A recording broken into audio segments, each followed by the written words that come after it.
Well, today I'm going to be showing you a very traditional Goan recipe which is called Vorne or Vade, and this is made during any celebration.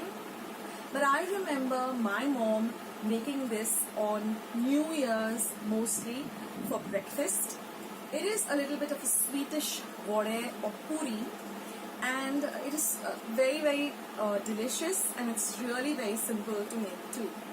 Now they also make this during weddings, during celebrations, and you can also make it anytime.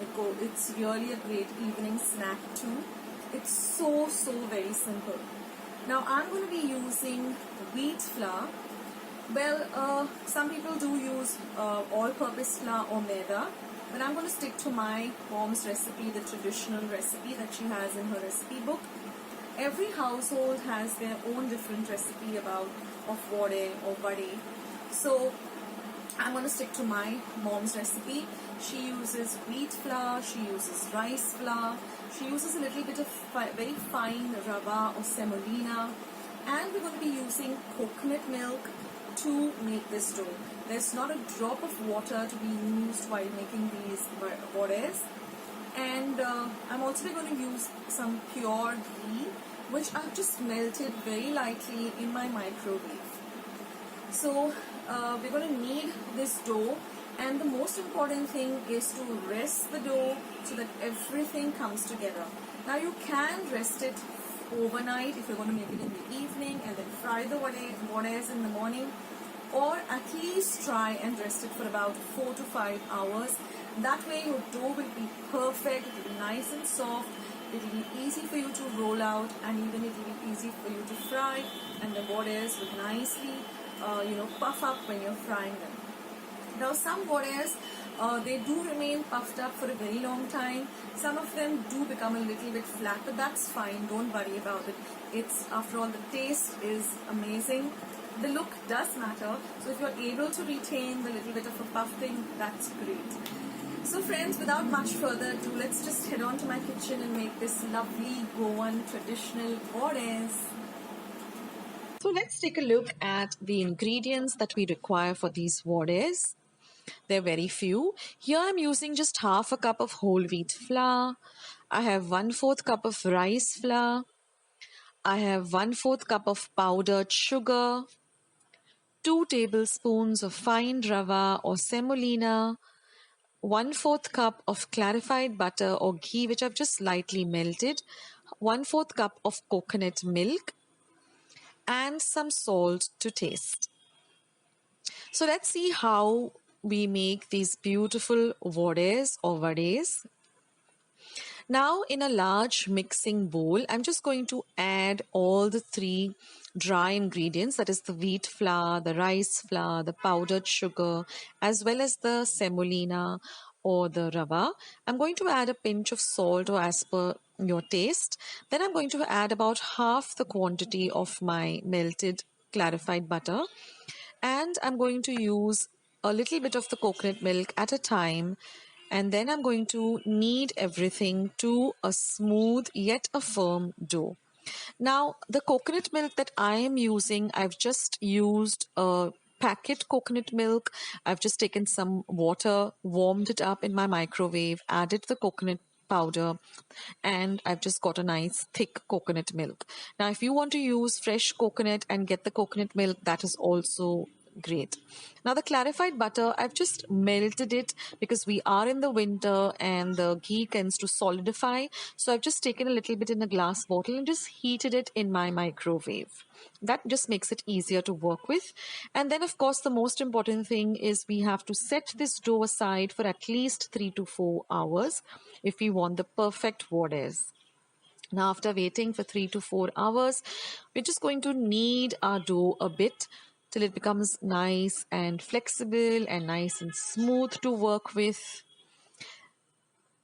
So here I love to work on this flat surface that I have in my kitchen for all my baking and kneading. It really, I have more space, and I just love working on it. So now I'm just going to divide the dough into two halves because that way it becomes more easier. And then I'm just going to roll it out to about an inch of thickness. We want a little bit of a thicker dough, and we're going to cut it out with some, I'm just using a regular vati. You can use any round sharp object to cut it up into circles, and then just make all the vades, put them on a separate plate. Now from the quantity of ingredients that I'm using, I got about 20 vades, which was I think enough for my family of 4. So if you want to make some more, then you just increase the quantity as per the measurements given. And then I'm just going to keep them all aside. Now, in the meantime, I've also kept some oil for deep frying. I'm using regular cooking oil. And then just going to put one vade at a time because I want to concentrate on them. I don't want to overload my pan. And, I want them to nicely puff up and become a nice light golden brown. Now, keep the flame from low to medium, not on a very high flame, and just let them puff up, and once they become a light golden brown color, you can just drain the excess oil first and then just put them on some kitchen napkins so that they completely, all the excess oil is drained off. And that's it, friends. Your vades are all ready. You can also make these vades, just store them in your refrigerator for a day or two and then just fry them whenever you need to serve them. They are simply delicious, and you need to try this out. Make a small quantity like I did, and then if you want to make a bigger quantity, then just double or triple the ingredients. So there it is, friends. Our vades are all ready, and they have quite a big shelf life. If you store them in an airtight container, they last for a week, and it's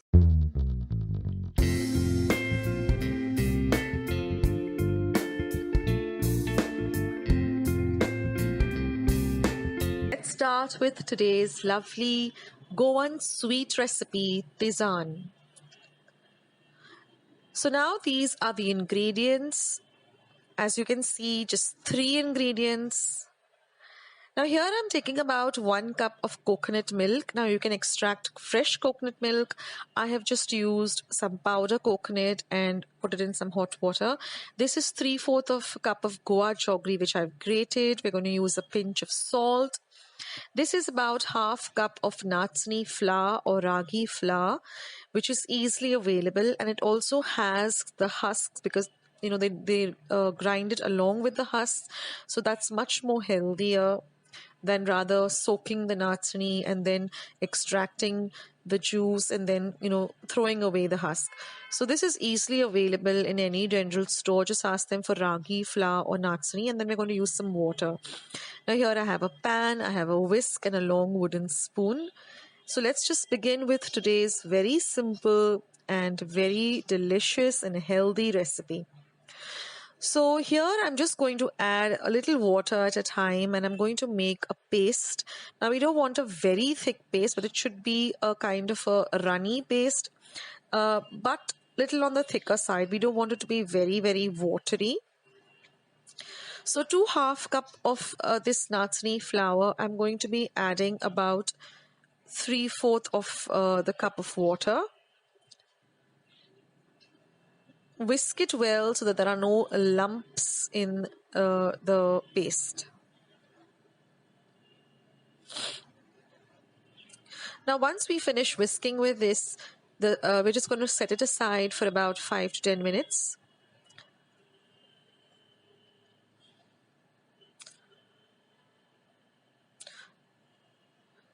We want a very smooth paste.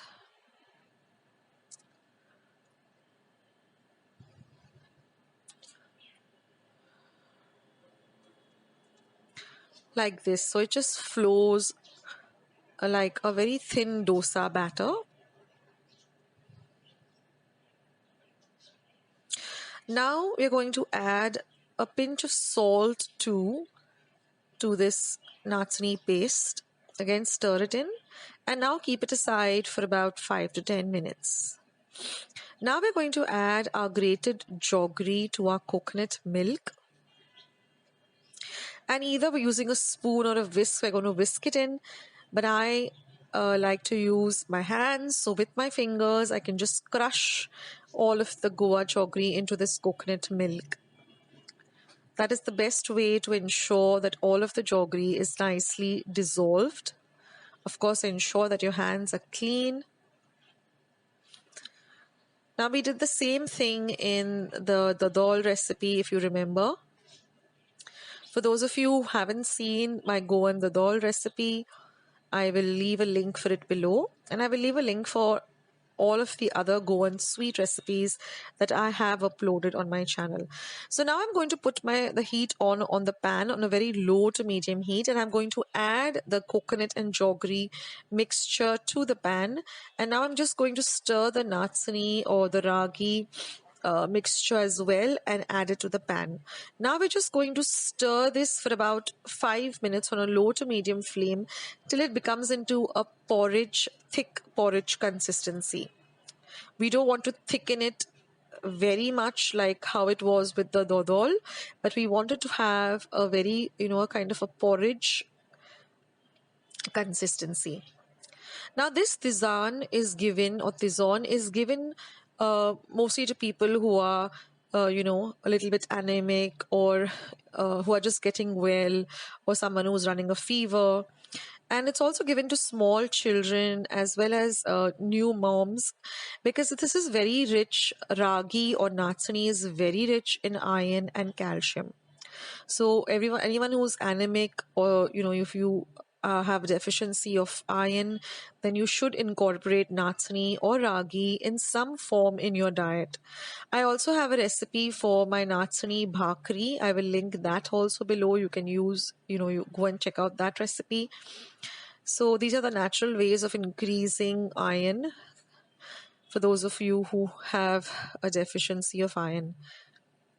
So this is a very, very healthy porridge, and even small children are given this because it's easy for them to just swallow it.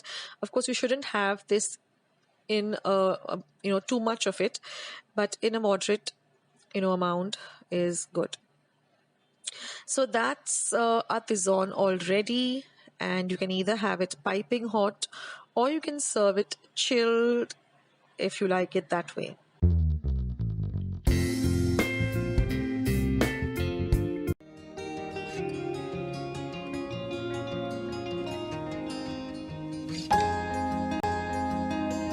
So here I have 100 grams of broken wheat called dalia or lapshi rava. It's easily available in general stores and is very, very reasonable too. Now here I have half a cup of Goa jaggery, also called palm jaggery or made gourd. I've just grated it using a cheese grater. Now I'm also going to be using half a cup of sugarcane jaggery, or the general, yellow jaggery that you get in stores. This is 1 cup of thick coconut milk, about 3/4 of a teaspoon of cardamom or elaichi powder. I've just used 3 cardamoms and ground them to a fine powder after peeling it. And 1/4 cup of chopped nuts. That is, I've used cashew nuts and almonds. And we're going to use about 3 or 4 teaspoons of ghee or clarified butter. So let's start with today's lovely recipe. Now I'm going to first heat a pan, and I'm going to add this dalia or broken wheat, and we're going to dry roast this for at least 5 whole minutes on a low to medium flame, stirring continuously. So don't leave it unattended, but just stir it continuously. This is very important, so don't skip this step. We need to roast this dalia really, really well. Now you'll see after 5 to 10 minutes it will change, after 5 minutes rather, it will change into a little darker brown color. Now I'm going to add the thick coconut milk, and we're going to stir the two really well together. Now this coconut milk is going to cook the dalia. It's very similar to like when you're making something with rava. You add the milk and you let it cook. Now we're going to add the lovely flavor of the Goa jaggery and also the sugarcane jaggery. So now we're going to mix this well till the jaggery nicely melts and mixes up with the rest of the mixture. That's very important. And you will see that as it starts cooking, you will get this lovely dark brown color as the Goa jaggery starts cooking with the rest of the ingredients. you'll get a lovely dark color to this doce bhaji or lapshi. Now we're going to add the cardamom powder or the elaichi powder. So I've just peeled 3 cardamoms and then ground it in my mortar and pestle to a very fine powder, or you can use ready-made elaichi powder. Now I'm just going to add a few drops of ghee, say about 3 or 4 teaspoons of clarified butter or ghee. This will enhance the flavor of the dish as well as, give it a lovely texture. And now I'm just going to stir the mixture on a low to medium heat, stirring continuously for about 5 to 7 minutes. And you will see that the consistency of this mixture will turn, it will change, it will start thickening, and then you'll get this ghee on the edges. Just scrape it off and, get it to the center like I'm doing when I'm stirring, like that. And just keep stirring continuously. Don't leave it unattended. You can control the heat by making it from low to medium to high, and then after some time, after 5 to 7 minutes, you'll see that the whole thing has come together like this. And those bhaji is ready. You can put the flame off, and now I'm just brushing a plate. You can also use a mold or a bowl, and I'm just going to transfer this into that bowl, and you can see how thick the mixture has become. And now with the spatula, I'm just going to flatten the top using any flat, you can use a vati also or a spatula like this. And now all we have to do is just garnish it with some chopped nuts. Now I've used cashew nuts and almonds, but you can use any, dry fruits or nuts of your choice. I've just chopped them up roughly, and I'm just going to garnish it with the chopped nuts. And then we have to refrigerate this for at least 2 to 3 hours till it sets nicely, because then we're going to cut it up into, whatever desired shape and serve it. So this is really delicious, and it's also very healthy. So I'm going to put it into my refrigerator to set for about 2 to 3 hours or even longer. You can even keep it overnight. And you will see after 2 to 3 hours, it nicely thickens and sets really well. And now we're just going to cut it up. So I'm cutting it up just into 4s. You can even cut it up into squares. If you're putting it into a square mold, the choice is yours. And you can see that it's nice and all ready to eat. So give this recipe a try, guys. This lovely Goan Christmas recipe. Now here I've taken 1 cup of rice. I'm going to add this to a bowl, and I'm going to wash the rice thrice under running water really well. So squeeze the rice out in the water. First you'll get a very murky water, and with every wash the water gets clearer. So wash the rice thrice.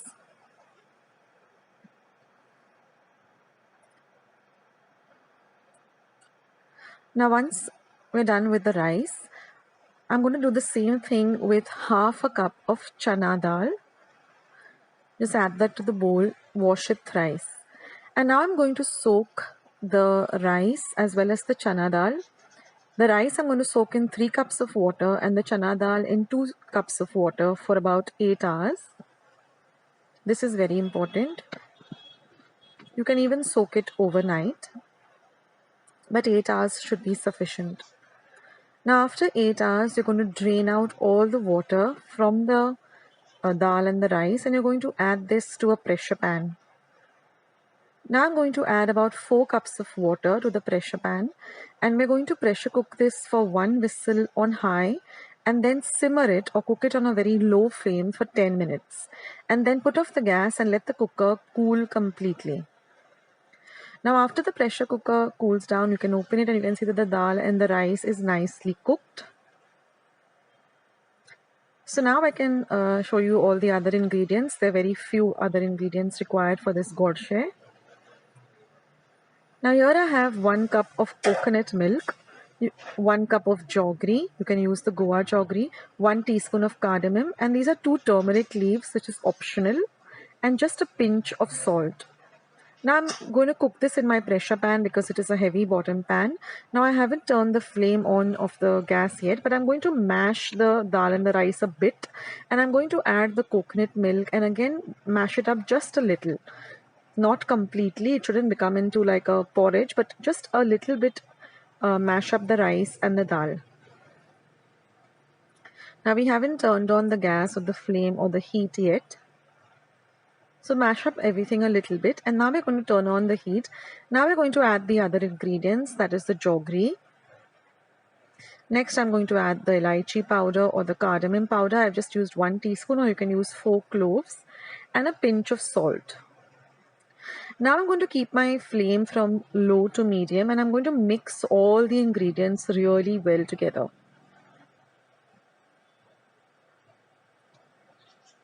Now this goche is a delicious anytime snack, goes well with a cup of tea or even a sweet after a meal.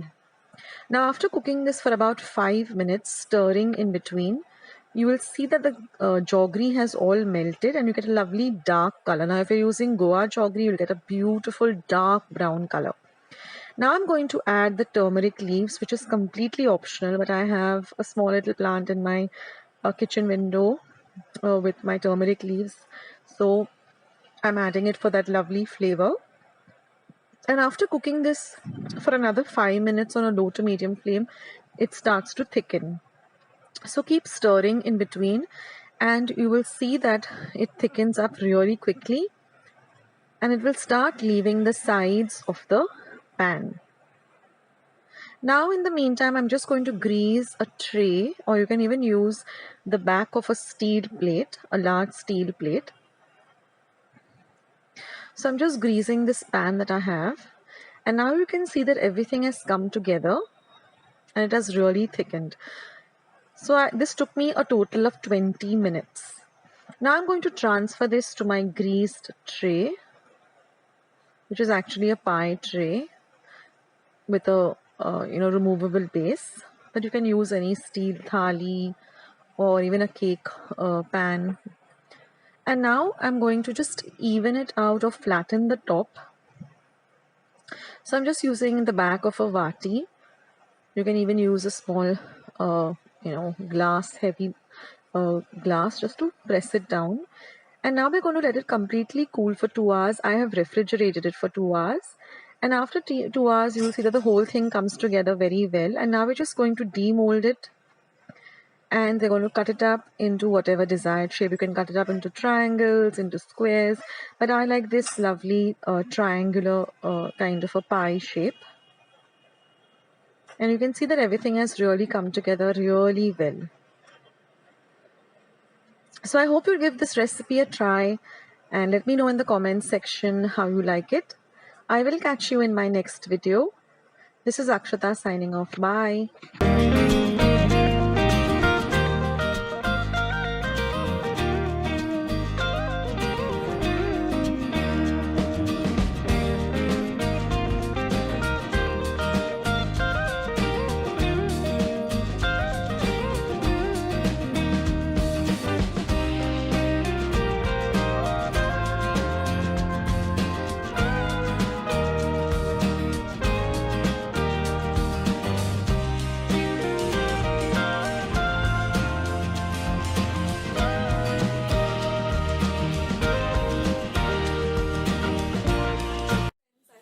Today's recipe as well as today's video, and if you would like to see more videos like this, then don't forget to leave this video a big thumbs up. Also by clicking the thumbs up icon. Also don't forget to subscribe to my channel and become a part of Akshata's recipes. Once you have subscribed, there is a small little bell icon that will pop up, so just click on that. That way whenever I put up a new recipe or a new video, you get a message for the same. So on that note, I'll say bye and I'll catch you in my next video sooner than you think. This is Akshata saying bye, take care, stay healthy, stay fit, be kind and loving to one another. So till we meet again, bye.